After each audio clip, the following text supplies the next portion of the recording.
नमस्कार दोस्तों, मेरा नाम है विशाल और मैं आपका स्वागत करता हूं हमारे YouTube चैनल पे जिसका नाम है माय विद्यालय। और हम बात कर रहे थे मध्य प्रदेश की इतिहास की, जिसके अंतर्गत मैंने बहुत सारे राजवंशों को कवर किया है। आप चाहें तो मेरे पिछले वीडियोस में जाके देख सकते हैं।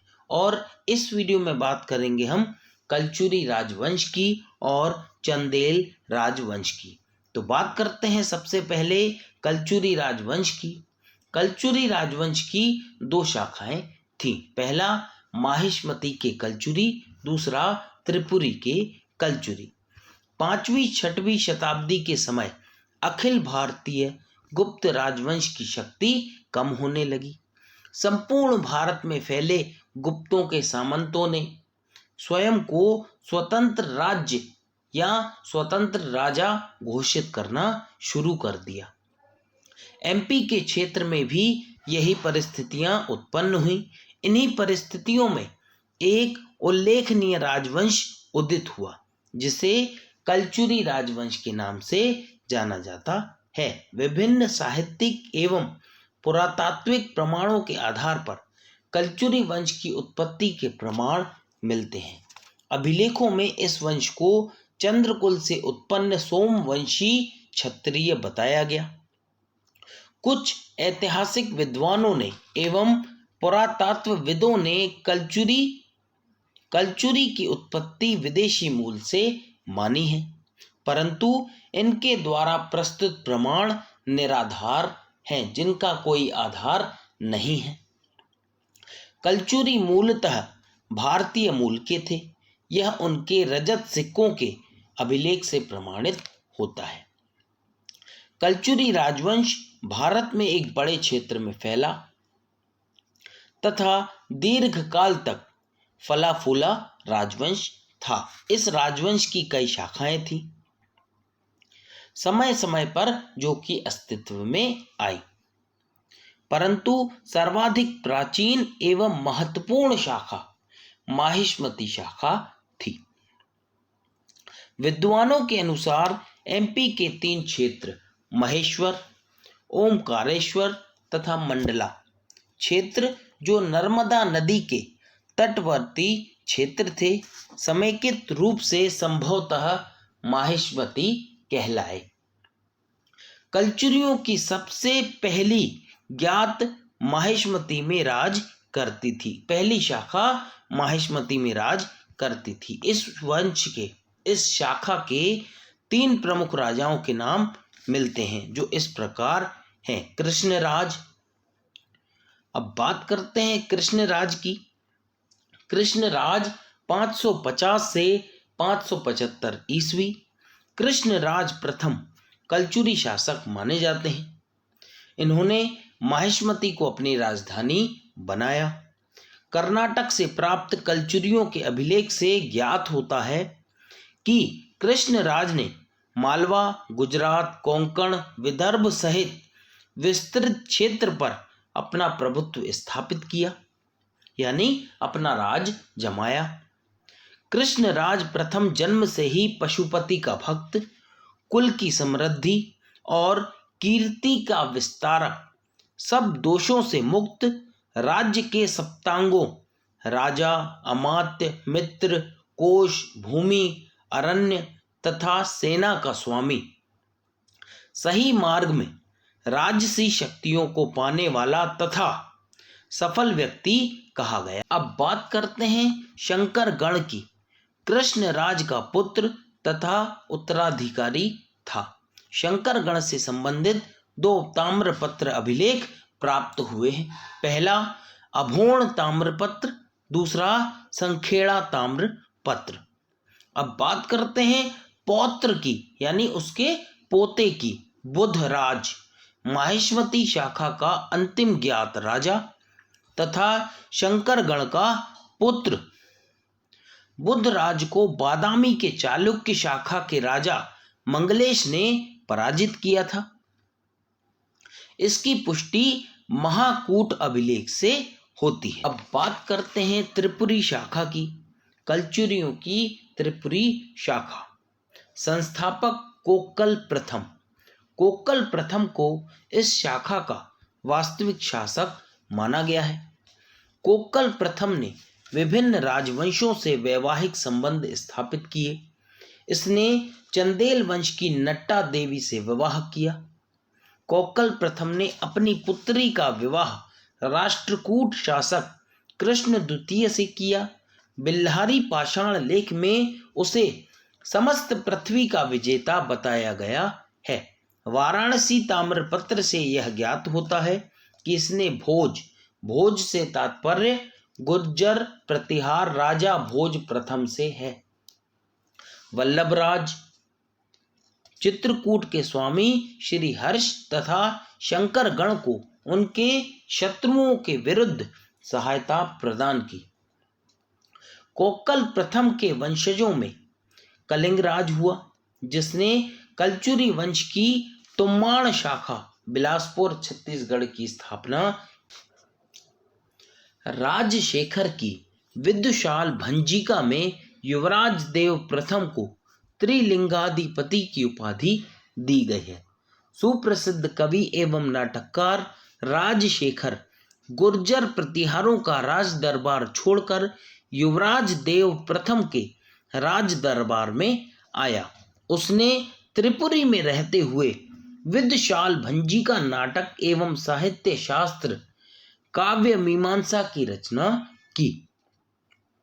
बेड़ाघाट के सुप्रसिद्ध 64 योगिनी मंदिर का निर्माण संभवतः युवराज देव प्रथम के शासन में ही हुआ। युवराज द्वितीय के शासनकाल में परमार राजा वाकपति ने कलचुरियों पर आक्रमण किया। वाकपति विजित हुआ और कलचुरियों की राजधानी त्रिपुरी पर अधिकार कर लिया। परमार सम्राट भोज द्वारा गंगेदेव को पराजित किया गया। अतः गंगेदेव के पुत्र कर्ण ने चालुक्य शासक भीम प्रथम के साथ मिलकर पूर्व और पश्चिम दिशा से मालवा पर आक्रमण किया। कोक्कल प्रथम के बाद उसका ज्येष्ठ पुत्र शंकरगण सिंहासन पर बैठा। शंकरगण के उपरांत युवराज प्रथम ने शासन की कमान संभाली। युवराज प्रथम की बात करते हैं। युवराज देवी प्रथम ने साहित्यकारों को आश्रय प्रदान किया। राजशेखर इनके दरबार में थे, जिन्होंने बाल रामायण, बाल भारत तथा काव्य मीमांसा नामक ग्रंथों की रचना की।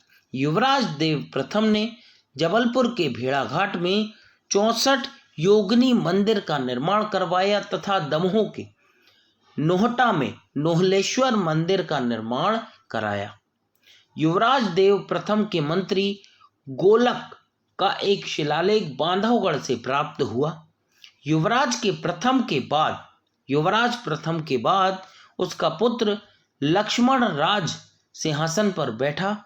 लक्ष्मण राज के उपरांत युवराज द्वितीय तथा कोक्कल द्वितीय कलचुरी राज्य के शासक हुए। अब बात करते हैं गांगे देव की। कोक्कल द्वितीय के पश्चात गांगे देव लगभग 1019 ईस्वी में त्रिपुरी के राज सिंहासन पर बैठा। संभवतः गंगेव देव ने कीर देश तथा कांगड़ा घाटी तक उत्तर भारत में आक्रमण कर अपने राज्य में मिलाया। पूर्व में बनारस तथा प्रयाग तक अपने राज्य की सीमा का विस्तार किया। गंगेदेव ने चालुक्य नरेश जय सिंह द्वितीय से भी युद्ध किया। पूर्वी समुद्र तटीय उड़ीसा को गांगेदेव ने विजित किया तथा अंग पर आक्रमण कर विजय पताका लहराई। अपनी इन विजयों के कारण उसे विक्रमादित्य की उपाधि दी गई। महोबा अभिलेख में गांगेदेव को विश्वजीत कहा गया है। अल-बरूनी ने अपने भौगोलिक विवरण में गांगेदेव को डाहल के शासक कहा है। गांगेदेव ने सोने, चांदी और तांबे के सिक्के चलाए एवं सिक्कों पर अपने नाम के साथ साथ लक्ष्मी जी की आकृति भी चित्रित कराई। गांगे देव शिव का उपासक था। गांगे देव का शासन काल पूर्ण रूप से निश्चित नहीं है, परंतु अनुमान लगाया जाता है कि 1019 ईस्वी में वह सिंहासन पर बैठा और 1040 ईस्वी में उसकी मृत्यु हुई। अब बात करते हैं लक्ष्मीकरण की। गांगे देव के उपरांत उसका पुत्र लक्ष्मीकरण कर्णराज सिंह सिंहासन पर बैठा। इस वंश का यह सबसे प्रतापी राजा सिद्ध हुआ। कर्णराज ने अपनी विजयों द्वारा कलचुरी राज्य का विस्तार किया। कल्याणी अनहिलवाड़ा के शासकों से सहायता प्राप्त कर कर्ण ने परमार राजा भोज को परास्त किया। संभवतः उन्होंने संपूर्ण मालवा पर अधिकार कर लिया। लक्ष्मीकरण ने चंदेलों और पालों पर विजय प्राप्त की। लक्ष्मीकरण अभिलेख बंगाल और यूपी से, जिससे इसके राज्य विस्तार का अनुमान लगाया जा सकता है। लक्ष्मीकरण ने कलिंगापति की उपाधि धारण की। लक्ष्मीकरण के विजय अभियानों के कारण इसकी तुलना नेपोलियन से की जाती है। इसे हिंद का नेपोलियन की संज्ञा दी जाती है। लक्ष्मीकरण को शासन काल के अंतिम चरणों में पालों, चंदेलों, परमारों और सोलंकियों से पराजय का सामना करना पड़ा।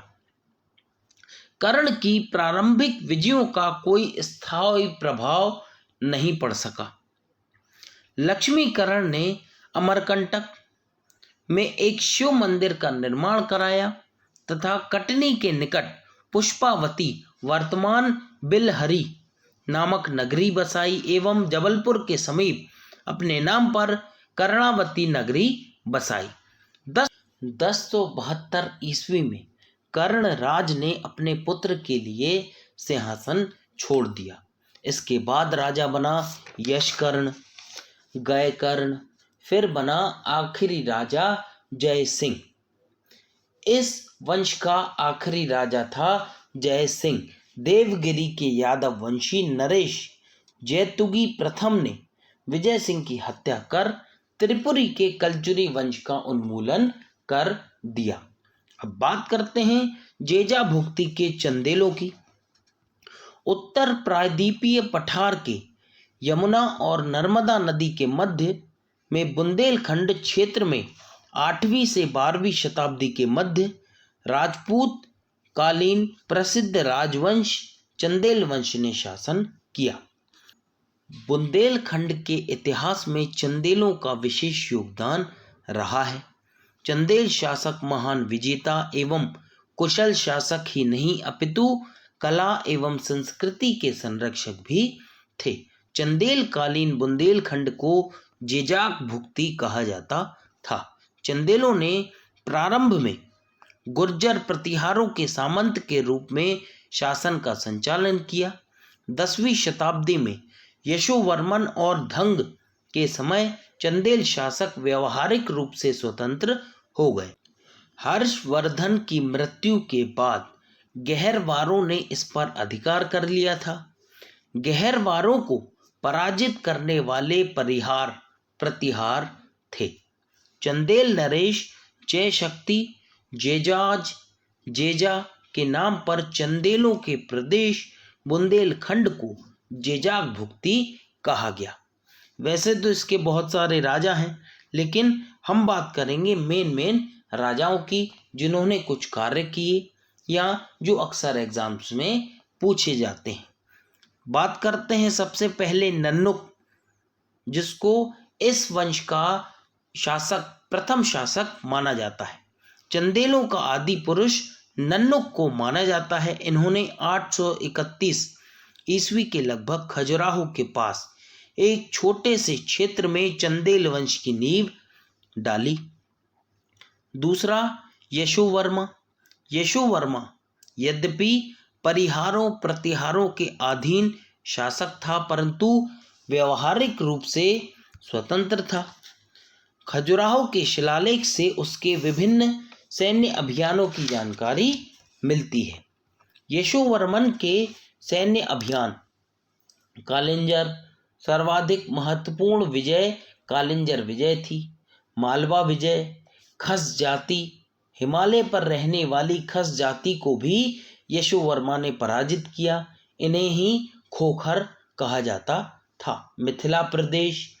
अभिलेखों में यशोवर्मन की मिथिला प्रदेश की सैन्य अभियान की बात भी कही गई है। चेदी। चेदी के कलचुरियों को यशोवर्मा ने पराजित किया था। अब बात करते हैं धंगदेव की। तत्कालीन उत्तर भारत एवं मध्य भारत के शासकों में चंदेल वंश के धंगदेव का नाम बड़े ही सम्मान से लिया जाता है। इनकी विजय मतलब इनके सैन्य अभियान ग्वालियर, प्रयाग और काशी विजय। ननोरा ताम्रपत्र अभिलेख के अनुसार धंगदेव के साम्राज्य की सीमा प्रयाग और काशी तक विस्तृत थी। चेदी। चेदी व चंदेल संघर्ष धंगदेव के शासनकाल में भी जारी रहा। धंगदेव ने कलचुरी शासक शंकरगण तृतीय को पराजित किया था। कन्नौज विजय। कन्नौज पर गुर्जर प्रतिहार शासकों का राज था, जिन्हें धंगदेव ने हराया, जिसकी जानकारी महू प्रस्तर अभिलेख से प्राप्त होती है। धंगदेव द्वारा किए गए निर्माण। यशोवर्मन द्वारा निर्मित लक्ष्मण मंदिर का निर्माण कार्य धंगदेव ने पूरा कराया। विश्वनाथ मंदिर का निर्माण धंगदेव ने कराया था। इसके अलावा खजुराहो में पार्श्वनाथ का मंदिर का निर्माण भी धंगदेव ने ही कराया था। अब बात करते हैं विद्याधर की।